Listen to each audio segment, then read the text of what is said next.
Good afternoon. My name is Todd Alwood, and I'm a regional engineer with AISC and also the secretary of the Bender Roller Committee. First, I want to welcome everyone and thank you for attending today's Around the Bending Curving presentation today. Today's goal is one that AISC strongly believes in as well, for the fact that we started a Bender Roller Committee roughly around 3 to 4 years ago. It's composed of 13 of the most major benders and rollers in the U.S. and Canada. We ended up feeling we understood the importance of it because of the fact that there really wasn't any information out there in the industry on how to any kind of research, tolerance, specifying. It was really more of just this black box. You could see curved steel, but you didn't really have any resources in how to do. And that's what the Bender Roller Committee has really come up with. Over the past several years, we've started to really create resources for all of you to be able to use, whether you're a fabricator or a structural engineer or a detailer for that matter, to end up increasing the market share and the use of curved steel in our industry. I would really encourage all of you as well to visit our website, AISC.org/benders. We have a list of the committee members, their locations throughout the country, as well as several articles from Modern Steel and our brochures, which we have placed in the back, which is really what this presentation is based on. Actually, as I just mentioned with the website. So the other aspect that I'm really going to say to you, and if you walk away with anything, walk away with this, is the fact that bending is really an art form. And each bender in the U.S. is really different, and they really are the expert. So if you have questions, if you need to know about different radii, what certain sections can be bent to, if you have just general questions in regards to bending, jump on the website, take a look at the list, and give your local bender a call. They are the best resource out there, and AIC's mission is really to promote them and promote them as a resource for all of you. So I encourage you to talk to your local benders. And we actually, by chance, have several of them actually in the room. So actually, you know what? If you are a bender, can you just raise your hand?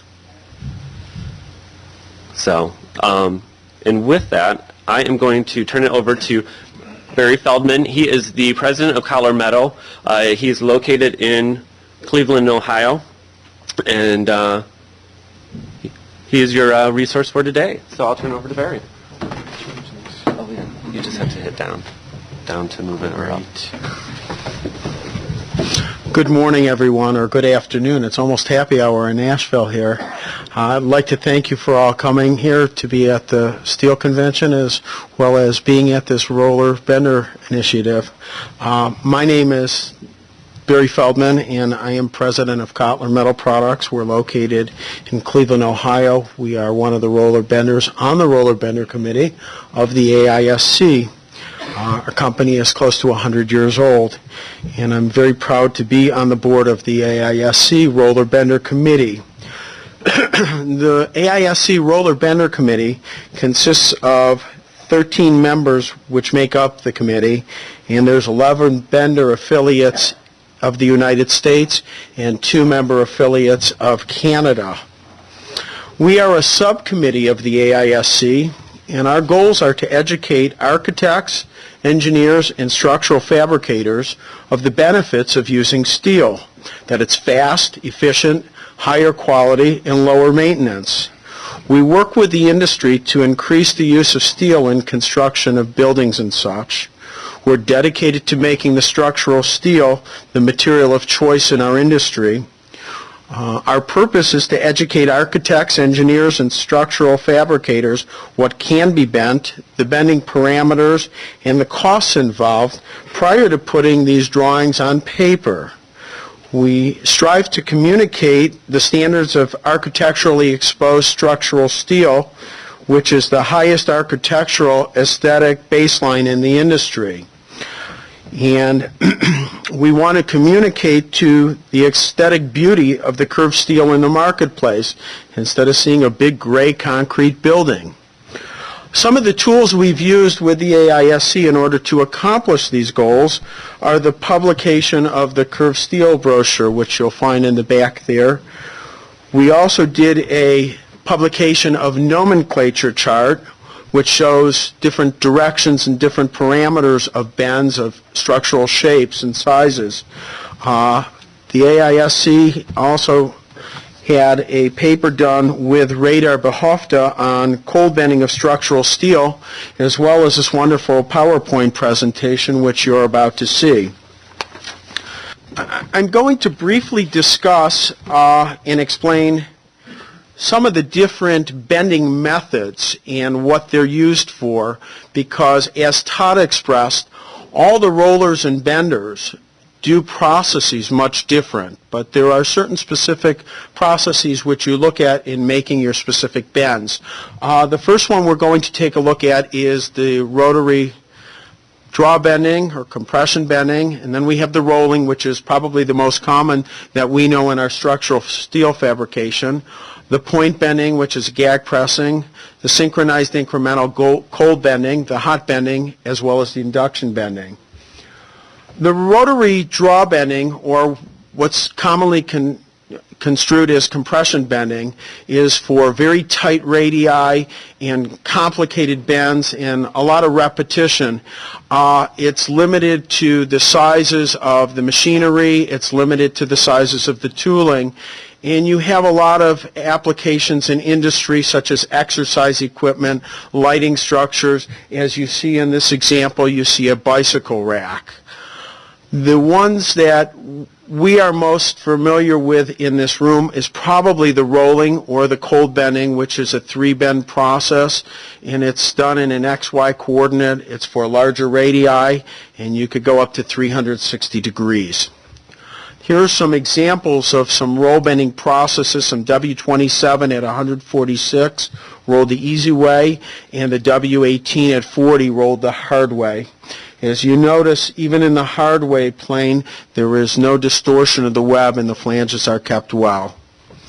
The point bending or the gag pressing is achieved by applying a select number of point loads at varying increments along the length of the steel member. It's commonly referred to as a ram bending, where you push at one point, you measure the coordinates of the XY, and then you move it in and press it again. There's a synchronized incremental cold bending, which applies pressure in the fashion, and it's done and supported in the inside for tight radius and HSS steel also. There's a hot bending process where the parts are heated up and then pulled around pins and acorn plates. This is done at fulcrum points, and it's not very widely used, but it's still used in our industry today. Much of you know of the induction bend, which is an electric induction coil and heats a short member at a time, and it cools, and it's done with a large diameters of material. A lot of this is done in the oil fields and such. You can also do round, squares, and rectangulars and thick walls in this process. Some of the examples of what makes rolled steel look great is that it's not bland, it's very sexy. This is an example of Millennium Park in Chicago. This is the Portland International Airport. You see also, as we show our beautiful curved steel, it blends in with other parameters such as glass, so it mixes in with other different parameters and looks good aesthetically. In order to bend this, we need to have information, and the information is paramount in order to know if we could bend it, as well as what technique we need to do to bend it. What you're trying to bend, the member shape, the member size, the radius. In order to do this properly, we need some general terms which we've come upon. We need the chord dimensions or the depth dimensions, the radius and the angles. By having some of these variables, we could calculate the rest, but if we don't have enough, we can't calculate exactly what you're looking for in the bend. We need the orientation of the member. Some rectangulars are bent easy way or hard way, or leg in or leg out, or easy way or hard way as beam parameters go. This is why we've made a nomenclature chart, because we want a language that we can all understand, from the design architect to the structural engineer to the fabricator. And if we all have it right, we can make the parts right. We need clear and concise dimensions. If the angles or the channel are legs or flange in or flange out, if the wide flange is bent easy way or hard way, and in the position of odd leg angles, if the 4-inch leg is in or the 3-inch leg is in. The example of tube steel, we need to know if it's bent, on this example of 12 by 4, if it's easy way or it's hard way. The more information that we have, the better we could facilitate in giving the product that you're looking for. Otherwise, we have to stop, go back to you, you have to go back to the architect, and it slows down the project. AISC is a term of architecturally exposed structural steel. This is the highest quality steel that's in the marketplace with the least amount of distortion. It's important that you communicate if this material is exposed to us so we realize the quality that you need. If it is an architecturally exposed structural steel, we encourage you to put it on the drawing so that it identifies to us as the roller bender. This is the highest quality. We don't want oil canning on it. We want it to stay its shape, and we want it to look the best it could be. We have a board here showing different surfaces and paints to see how it appears under lights. And knowing where it is and how it's coated will determine how it will hold up in its end parameters. So we need to know this too as we're doing these guidelines. We're showing here a few examples of bad bend, good bend. On the left you see a rectangular tube and you see ripples inside. That may be fine and acceptable if it's encased in a wall. If this is an architecturally exposed piece of tubing, then we are unable to have those. And we need to know that, so we need to know the quality parameters that you need in the bending process. On the other side, you see a W36 bend, bent easy way, and as you'll notice, there's no distortion in the web or the flanges. We need to know your trimming requirements. If you need straights on the ends, if you don't need straights on the ends, depending on the size that we're bending will determine how much material we need to bend the piece, as well as the hold in the straight between the rolls. And if we know the trimming requirements, we may have to add on additional materials too. A lot of times we've gotten materials where the bend says we need 29'3" of arc, and the customer has supplied us, since it was on the fabrication specifications, 29'3" of material. In the rolling and bending parameters, we need some hold and tail in order to make that happen, so that piece would be short. And with the cost of materials, we don't want to have short material, we don't want to have additional welds or splices, and we don't wish to replace the material. Some of the trimming examples are if we're making it, or some of the rolling examples, excuse me, which gives you a guideline of how much additional material you would need, is on W8 and W10 easy way, you would need approximately, in most applications, 6 additional feet of material, or 3 foot on each end to go between the rolls. On W16 to 24 easy way, you'd still need approximately 6 foot or 3 foot on each end, but on the hard way, you would need approximately 11 foot, which is 5.5 foot on each end, due to the parameters of the wheels being farther apart and not crushing of the material prior to the roll taking.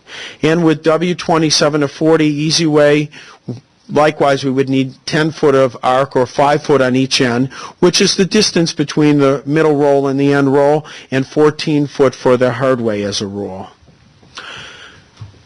We want to show some examples of where these beams are used and tubes are used. I'm sure many of you have seen or worked on Hummer. Yes, sir. Could you see the last slide again? I was trying to copy down the numbers. I apologize. Not a problem. If I'm going too fast or someone can't hear me, please just raise and we could stop and go back. We good? Thank you. We're showing some examples of where curves are used. It's getting much more prevalent in the marketplace. It looks much more aesthetically sexy by using these beams and tubes with curves on them as compared to a square or rectangular concrete building. I'm sure many of you have seen these Hummer dealerships throughout the United States. These are all W24 beams bent hard way. Here are some building canopies which are used with much curves, and it's done with angles, it's done with squares, it's done with beams. It's used throughout the country, even on industrial buildings. It's used on commercial buildings. You see them on the Walmarts throughout the country. Above and beyond, you have roofs that have curves on them. You have specialty bends that have art exhibited, as seen here, where these have three-dimensional bends and then they're painted just to look by themselves as a piece of structural artwork. Here is an example of bends which are out of the same plane, but they're in different directions. Here is an off-axis bend, which a lot of people don't realize can be done.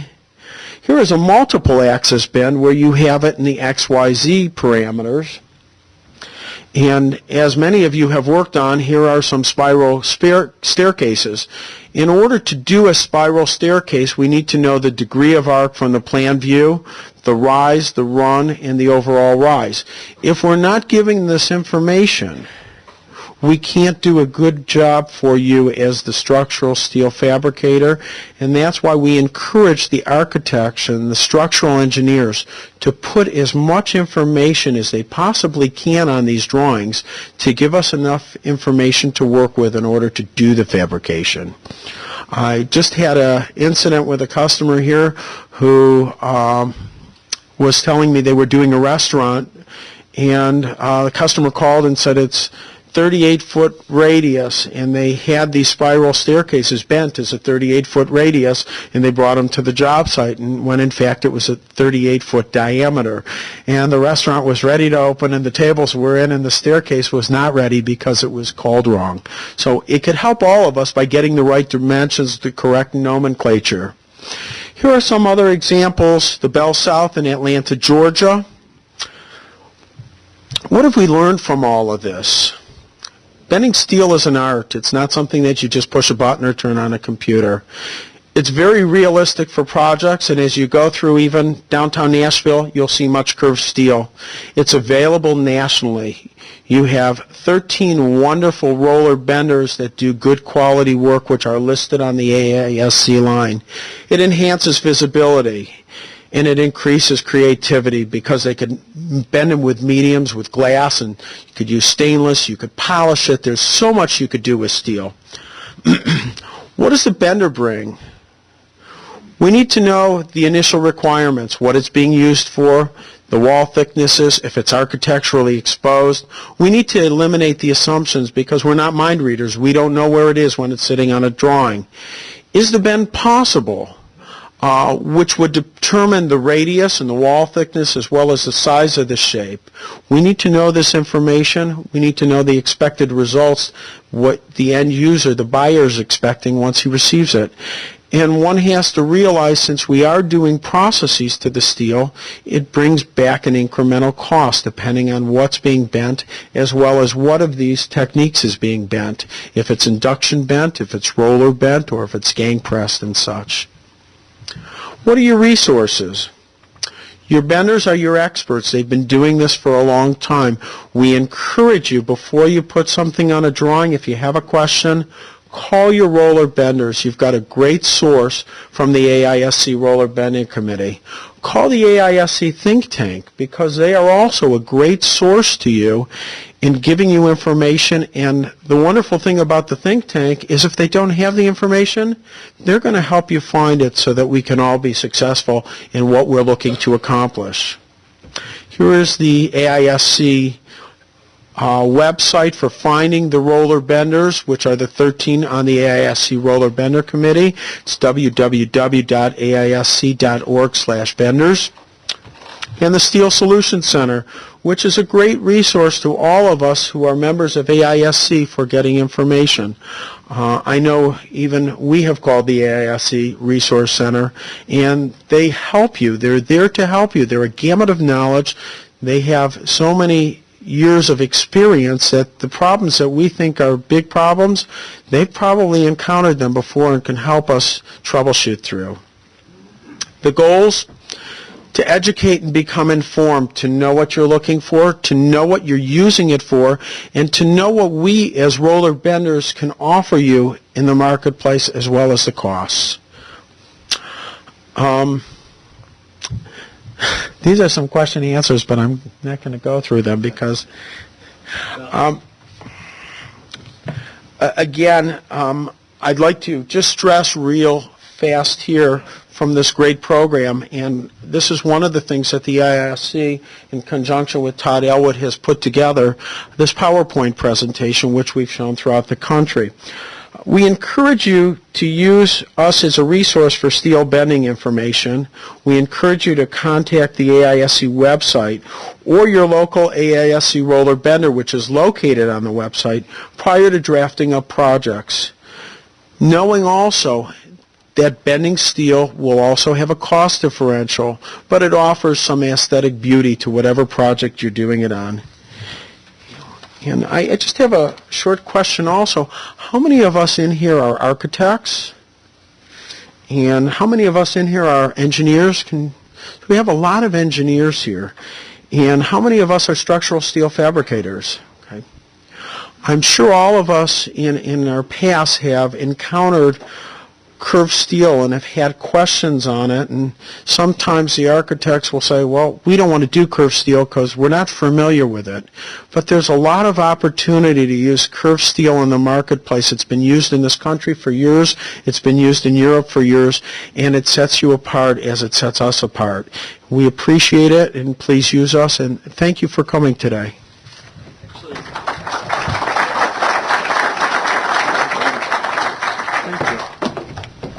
Actually, with that, I'm really going to open it up to all of you out there for questions and answers to kind of get a discussion going on some of the issues that you have found in regards of using curved steel, and any questions in regards to fabrication uses or design. And you have an expert here, so take advantage of that. Yes, sir.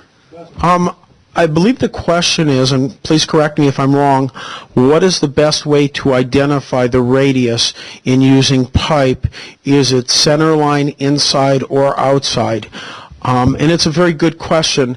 What's easiest on, for us to find out, for you to bend? I'm going to say, as a rule, we use a center line radius on pipe. However, when you're using pipe also as a structure for roofs and you're putting some sheathing on top of it, you may want to specify an outside radius, because then we can, as roller benders, consistently get the outside radius. Depending on the size of the material and the radius, we may have some compression. So as a rule, in answer to your question, the center line radius is normally used on pipe, but if there's something going on the outside or going on the inside and you need consistency, and you have 40 pieces lined up like that, I would specify the outside radius in an instance like that. I did a job, it was a S-shaped with a twist. Mm-hmm. Yes. And, the way all steps are going nowadays. And, my fabricator, he didn't know what the best way was, and then I think they said it would be rebent 3 times. We recently did a job in Cleveland which had curves on top of the building that went like that. It was in 2 dimensions, but not 3 dimensions. It was on all 4 sides of the building. And it was heavy beam also. And because of the application of something going on top of it, namely roofing, we made sure that no matter if it was bent one direction or the other, because it was going in both directions, that we went to the outside because something was going on top. It's a difficult thing, and it's a very good question, and that's why at the end of the day, you want to specify also to your fabricator what its intended use is. Thank you. And yes, please, back there.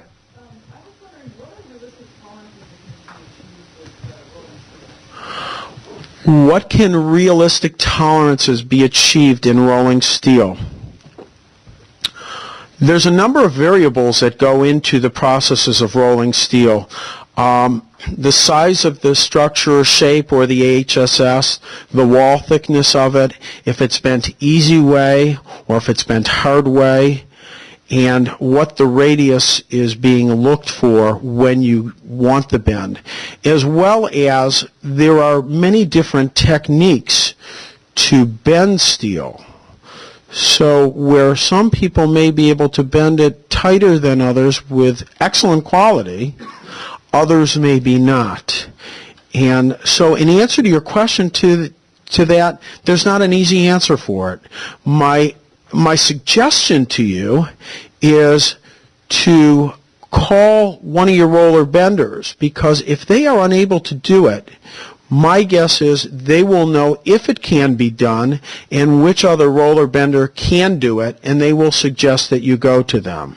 And this is our source being attached with the AISC. We become a resource to you to say, yes, it can be done. No, I'm sorry, we can't do that, but let me refer you to someone who can.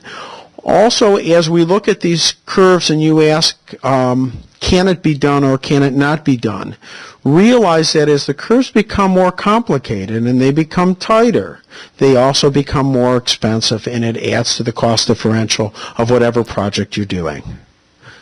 Thank you. Yes, please. Do any of the rollers ever say lay out in the big area what it should look like when it's bent, and check each piece when it comes off?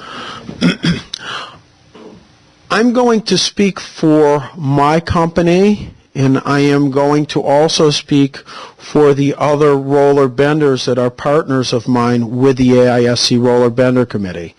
When we bend a piece, if it's 40 foot or 50 foot or 60 foot, we can't take out a protractor and mark a 200-foot circle.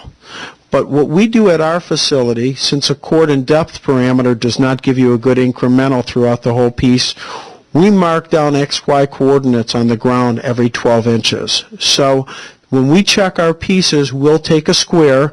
Going back to your question, sir, if it's on the outside, we put the outside parameters every XY point, depending on how long it is, if it's 40, 50, or 60 foot, and therefore we could clarify to you when we ship that out of there, and when it's laying flat on the truck, we've checked that piece every 12 inches, and that's the best the industry can do.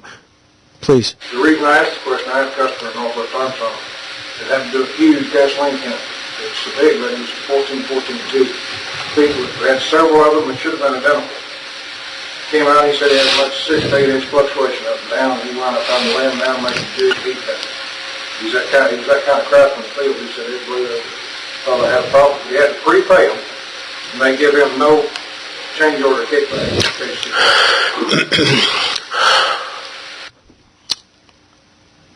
I'm hoping it's an isolated incident in what you're saying, but I can say with both my company as well as the other 12 roller benders on the committee, we have enough integrity that, yes, we may make a mistake.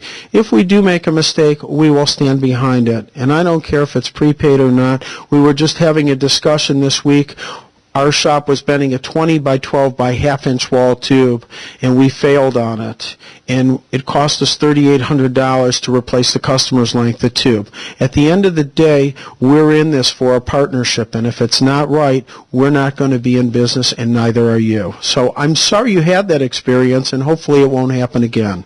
I'll get the names and give them to him, and it was Ripple too, so Ripple so bad.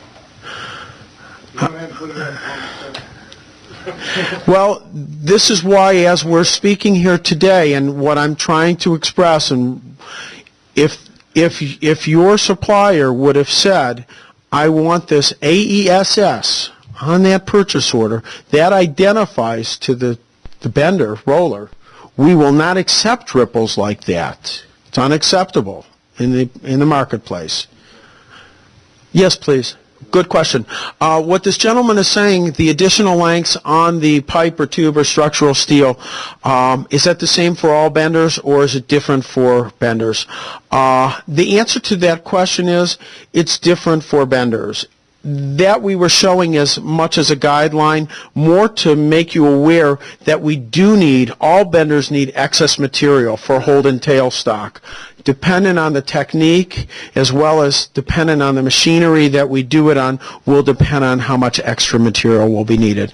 And that's why also we encourage you to check with your roller bender before you go out and buy the material, because you don't want to send the material in and find out you're 2 feet short on 100 pieces of beam at this price of beam today. Thank you. Yes, sir. Kind of a follow-up on that tolerance issue. We get a lot of tubes then, rectangles. Yes, sir. What the gentleman has asked is he received some rectangular tubing that was out of shape, and another supplier had quoted him a heavier tube, but it was a lot more expensive because of the cost of the material. Am I correct? My answer to that question is, since many of us have different techniques, and they're very proprietary techniques, there's no great answer to your question. However, since you know what you want as an end use, my suggestion to you would be to specify it on the drawing.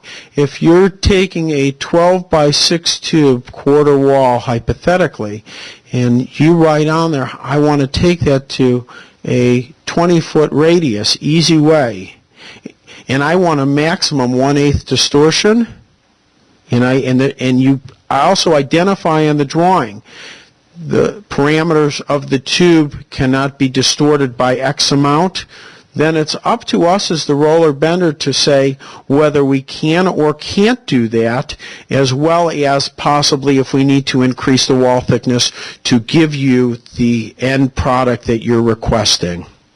And again, because from what I'm hearing from you as well as this gentleman in the front, you've received parts that are not the quality that you'd like to have. I could say from my company, every piece that goes out of my company has my name on it. I'm 4th generation. And I could say for the rest of the roller benders on the roller bender committee, they're committed to quality and they want to do the best they can. So if you could specify exactly what your end uses are and what you're expecting, then we will try working around those tolerances. Also, we need to take into account when we're ordering tubes, when we're ordering rectangulars and squares, the parameters of A500 are so exhaustive that the shapes of the tubes could be off as well as the shapes of the radiuses, and that may change it too. So if you're taking 5 pieces and welding them together, you may want to specify to your fabricator, I want it all from the same mill and preferably from the same heat number, to know you're going to get the same initial shape and the same initial radiuses. The gentleman said, is it important to us to know if it gets galvanized after?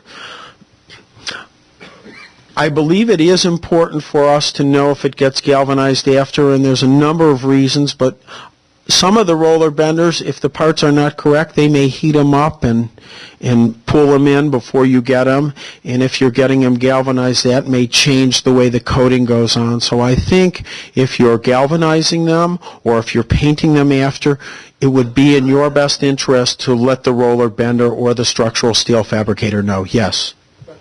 Yes, sir.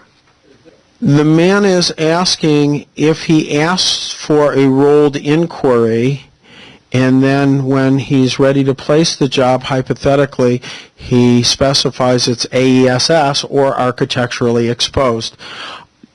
My answer to you is it quite conceivably can be, for a number of reasons. When you put that AISC on there, you're asking for a much higher quality of bend, which means, A, we as a roller bender may have to do it on a different machine, or we may have to increase the wall, or we may have to support it differently internally. So, yes, quite conceivably, you could increase the cost by specifying that after. Yes, please, in the back there. Do you see issues with trusses as far as distortion, the way they're tied down, or anything like that? Well, they just had a truckers strike. They don't want to move, so we don't have that problem. The gentleman said, do you have issues with trucking as the way they're tied down and such? Answer to your question is absolutely. Not only is it how they're tied down and how they're blocked, but how they're put on. You have a curve, and you've built up stresses in it. You don't want to put the curve with the legs in the air, because as that truck bounces, it's going to open up that curve. So you need to have them flat. You also need to be very careful how they're blocked and strapped down, because the steel moves. And if some trucker comes and straps it down real tight, yes, you're going to open up the bend. Yes, you're going to twist the beams hard way. And you need to be real careful. Number one, how you put it on the truck, how you block it, as well as how it's strapped down. The people that do it at our shop and that do it at many of these other shops on our roller bender team, this is what they do all day, and they're very careful to see that it's put on. At the end of the day, we want the parts to go right to you. We know we've checked them, we've inspected them, we've signed off on them. If you get them bad, we're not going to be happy, because at the end of the day, you're not going to want to come back to us. Yes, sir. Talking earlier about the tolerances, this might be a dumb question, but or an ignorant question, are there standards in place that we could refer to for certain tolerances? Have those been established? Plus or minus, whatever. Not an ignorant question, a very good question. We've been toying with this question on the Roller Bender Committee for 3-4 years, so it's a very good question. The gentleman has asked, are there standard tolerances to bends? The answer is no, because we have different procedures, we have different parameters. Each shop has different ways of doing things. So consequently, the most important thing is to tell us what you're looking at as the parameter, and then we, as the roller bender, could tell you if we could accomplish your goals. We may be able to accomplish your goals by upping a beam size, or maybe increasing the wall thickness, but we need to know that in advance. When we get it after, as this gentleman said, with the AISS, and a very good question, it's very hard to act and react and give you the quality you want when we find out hindsight, as I'm sure you find out when you get change orders. Thank you. Yes, please. Anyone else? Yes, please. The gentleman has asked, is there much stress relief that would change the bend before it gets to the site? And in answering that question, it would also determine how the piece is bent, as well as what parameters you're looking for. On some of our pieces that go around tanks, once we're done bending the pieces, we have to be within 1/8 of an inch on a cord length on a 40-foot piece, which is very small. And no matter what movement is done on a heavy 7-inch T, 55 pounds per foot, even if you pick it up with a crane, you're going to change it. So in some parameters, we'll take an angle and we'll tack weld it there to hold those dimensions. Some of the typical bends, when we use an internal support mandrel, it builds up a heat. And sometimes if you let it sit, it will change the radius. And we check them. We'll let them sit on the floor a little bit after they cool off from the friction and check them. But as a rule, if it's cold bent, it should maintain its properties for most structural applications. If you're trying to fit it in point A to point B, need to tell your roller bender, and they're going to have to figure out how to give you a support to know that once they lay it on that cord in depth, they tack a bar across it, so when you get it, it will be there. Thank you. Any other questions? Yes, please. Are there any inspection procedures to make sure the steel hasn't cracked during bending? The gentleman has asked, are there any inspection procedures to confirm that the material has not cracked in bending? We normally do a visual inspection. If the material has failed, then we have to address why it's failed, if it's a material error or it's a bending error. But unless it's specified that you need it radiographed or something, we normally, as a rule, as a roller bender, do not do any secondary inspections to it.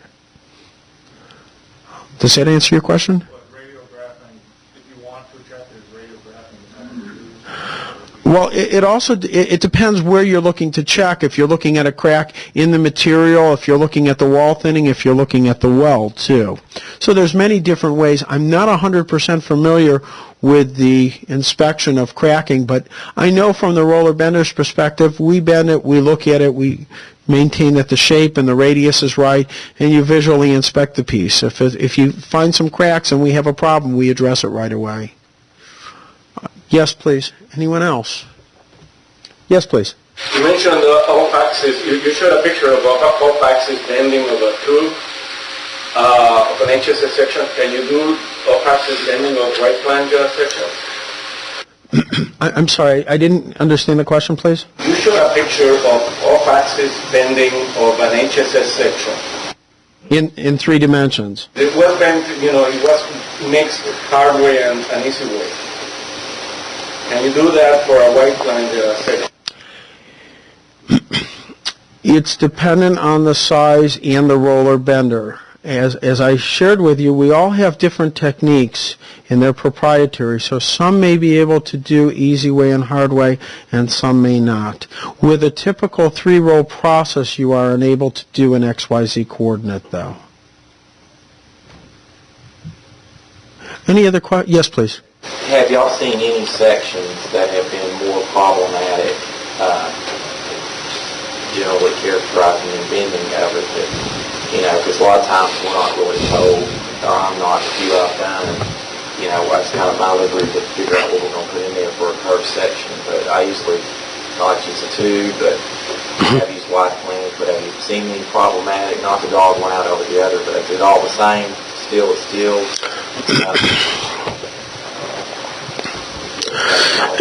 I guess you can about everything there is. As the roller benders, whether it's a tube or whether it's a beam or whether it's a channel, whether it's easy way or hard way, we have different resources with which to support them and with which to bend them and to give you an AISC quality bend. So my suggestion to you is, depending on what type of material, structural shape you want to use, be it a tube, be it a pipe, be it a rectangular section or a beam, I would consult with your local roller bender and let them know what your intent is, what you're looking for. They may suggest to you to use a beam or a tube, or they may say up the wall thickness and we could give you the best quality. And I can tell you that the 13 roller benders have a lot of experience with it.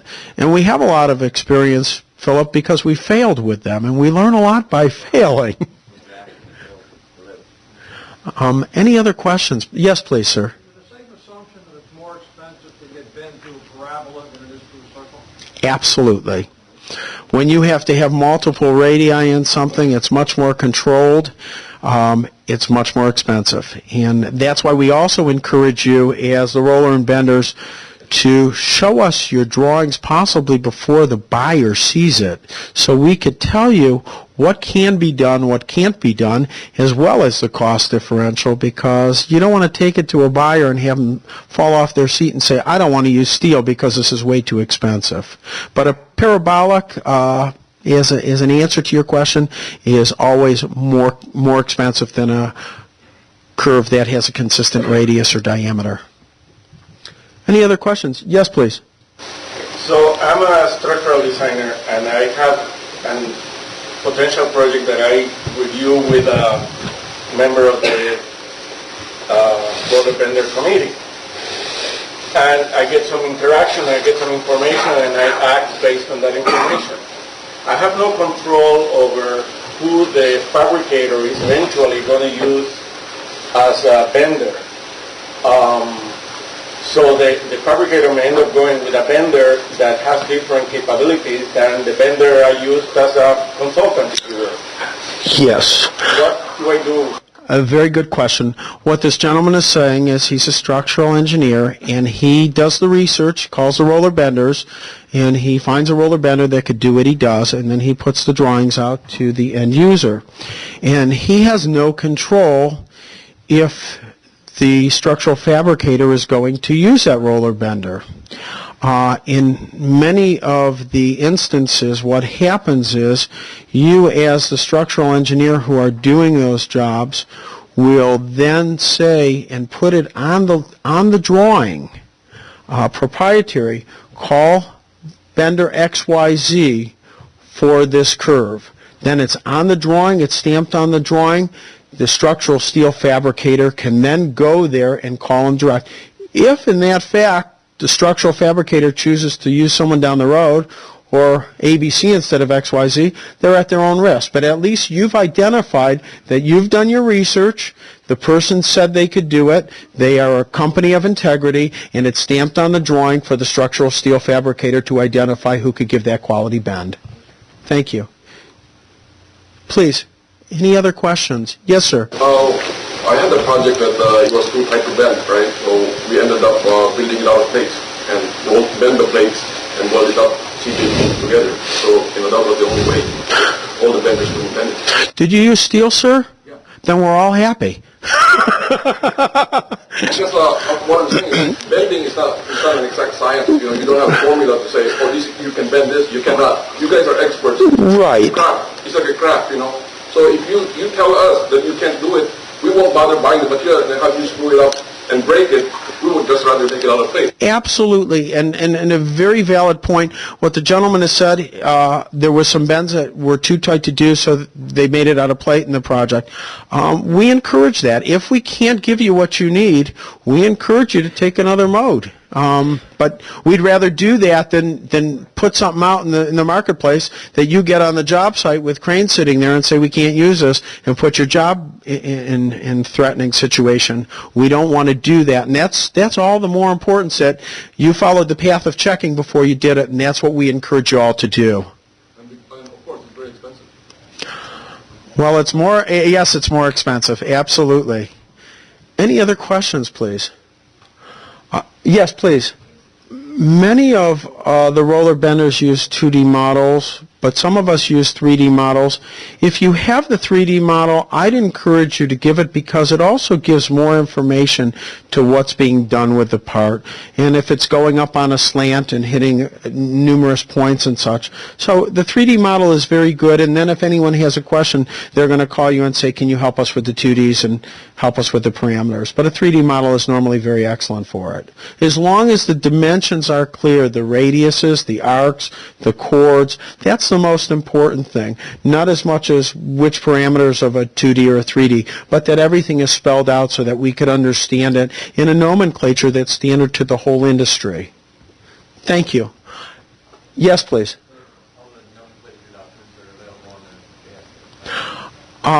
The question is, are the nomenclature documents available on the AISC?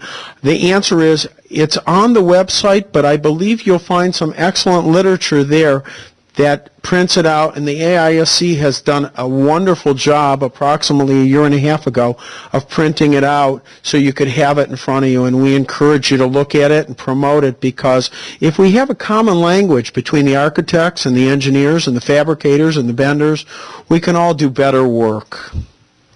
Any other questions, please? Again, I want to thank you very much for coming here, and I'm going to turn this back over to Todd Elwood of the AISC.